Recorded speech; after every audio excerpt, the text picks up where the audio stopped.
Hai sobat, adakah dari kalian pernah berbelanja online? Atau pernahkah kalian berbelanja di toko dengan menggunakan pembayaran uang digital? Nah, hal tersebut adalah salah satu kemudahan yang dapat dicapai karena adanya teknologi. Nah, teknologi selain memudahkan kegiatan manusia, juga memiliki peran dalam pertumbuhan dan pembangunan ekonomi. Bagaimana ya peran teknologi dalam pertumbuhan dan pembangunan ekonomi itu? Ekonomi digital adalah kegiatan ekonomi yang terhubung dengan teknologi digital ataupun internet. Ekonomi digital biasa disebut dengan new economy, web ekonomi, ataupun internet ekonomi. Nah, ekonomi digital ini merupakan salah satu hal yang berkembang pesat dan dinamis di Indonesia. Nah, di era digital ini, semua aspek kehidupan masyarakat terhubung dengan adanya internet dan membuka peluang baru bagi bisnis ataupun industri di Indonesia.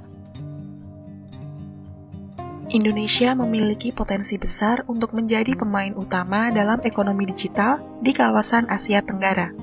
Hal ini didukung oleh beberapa faktor, seperti yang pertama, jumlah penduduk.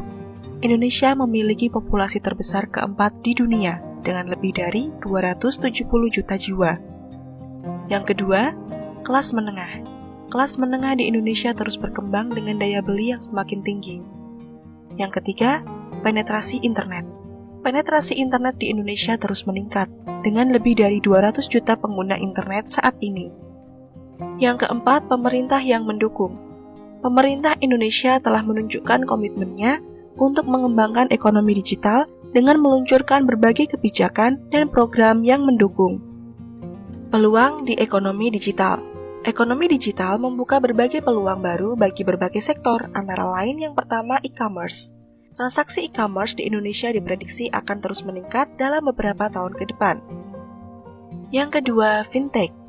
Layanan keuangan digital seperti pembayaran online dan pinjaman online semakin populer di Indonesia. Di Indonesia, jenis-jenis fintech yang berkembang diantaranya crowdfunding. Kegiatan mengumpulkan modal dengan cara penggalangan atau donasi dana melalui lembaga khusus atau website online atau media sosial untuk suatu proyek tertentu. Lalu ada microfinancing.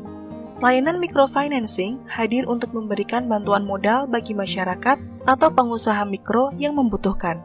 Layanan ini menjembatani kebutuhan masyarakat yang kesulitan untuk mendapatkan pinjaman modal dari industri perbankan.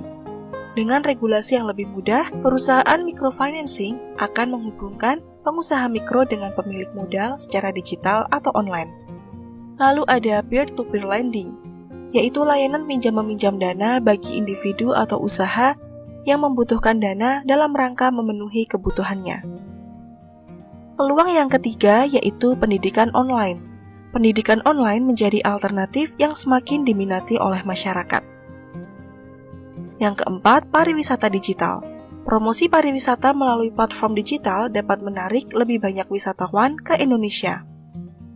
Untuk tantangan dalam ekonomi digital, meskipun memiliki potensi besar, Indonesia masih menghadapi beberapa tantangan dalam mengembangkan ekonomi digital. Antara lain yang pertama, infrastruktur. Infrastruktur internet di Indonesia masih belum merata, terutama di daerah pedesaan. Yang kedua, keterampilan digital. Masih banyak masyarakat Indonesia yang belum memiliki keterampilan digital yang dibutuhkan untuk bekerja di sektor ekonomi digital. Yang ketiga, keamanan siber. Keamanan siber menjadi isu penting dalam ekonomi digital karena maraknya cybercrime dan penipuan online. Nah, setelah kalian mengetahui apa itu teknologi digital, coba kalian sebutkan salah satu contoh produk dari ekonomi digital.